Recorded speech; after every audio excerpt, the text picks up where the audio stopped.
Ang airlines naglabas na ng abiso kaugnay ng mga flights patungong Dubai. Brigada Sheila Matibag, ibrigada mo! Brigada Live Report. Nagkansela na ng ilang flights ng Philippine Airlines OPAL papuntang Dubai sa gitna ng tumitinding tensyon sa Middle East.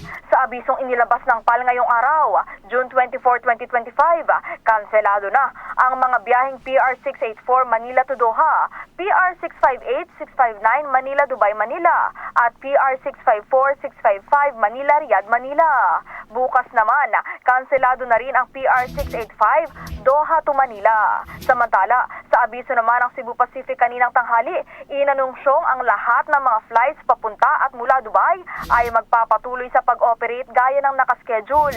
Ayon sa Cebu Pacific, ang ruta ng kanilang flights ay hindi lilipad sa mga conflict-affected areas sa Middle East, kaya inaasahang magiging ligtas ang biyahe. Hinihikayat ng mga airlines ang lahat ng mga pasahero na laging bisitahin ang kanilang mga websites at flight status para sa anumang update.